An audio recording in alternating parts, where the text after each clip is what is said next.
أعوذ بالله من الشيطان الرجيم. بسم الله الرحمن الرحيم.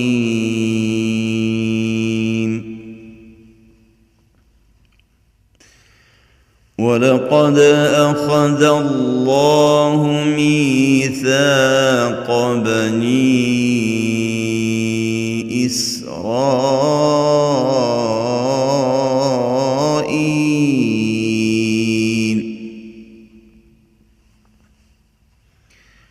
وبعثنا منهم 12 نقيبا وقال الله إني معكم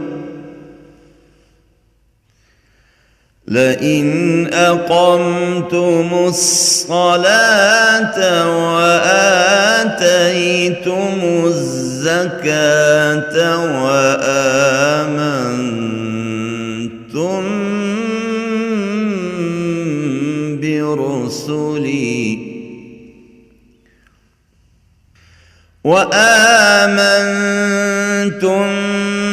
برسلي وعزرتموهم وأقرضتم الله قرضا حسنا لأكفرن عنكم سيئاتكم ولأدخلنكم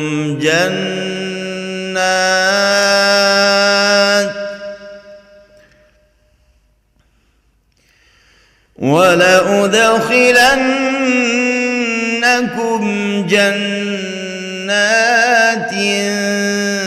تجري من تحتها الأنهار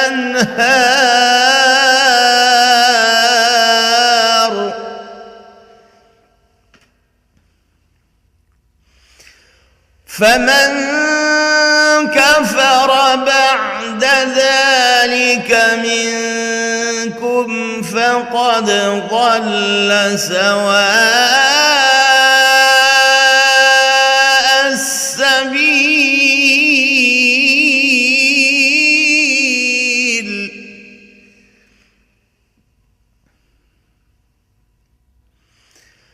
فبما نقضهم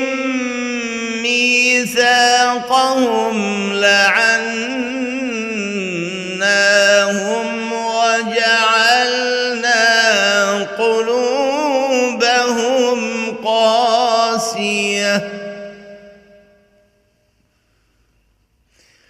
يحرفون الكلم عن مواضعه ونسوا حظا مما ذكروا به ولا تزال تطلع على خائنة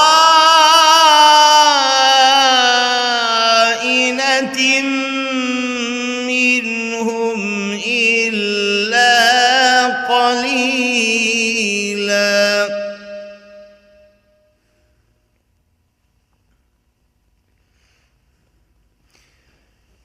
ولا تزال تطلع على خائنة منهم إلا قليلا منهم فاعف عنهم واصفح إن الله يحب المحسنين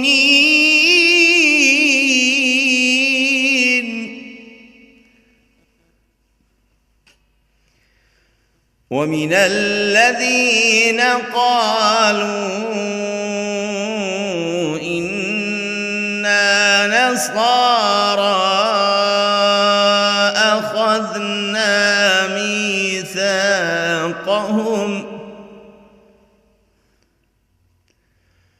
أخذنا ميثاقهم فنسوا حظا مما ذكروا به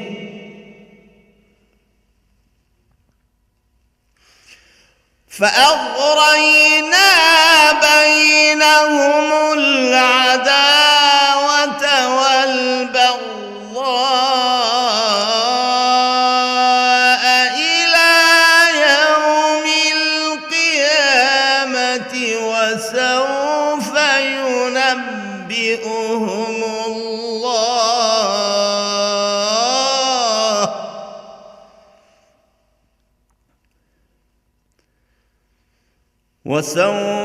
ينبئهم الله بما كانوا يصنعون.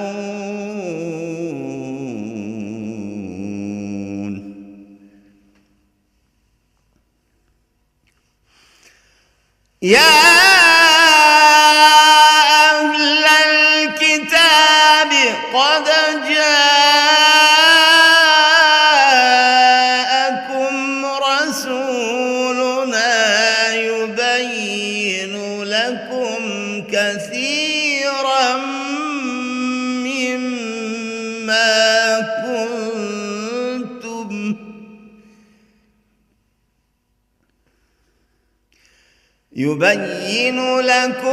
كثيرا مما كنتم تخفون من الكتاب ويعفو عن كثير.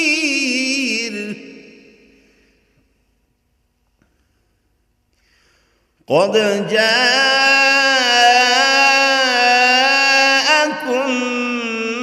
من الله نور وكتاب مبين.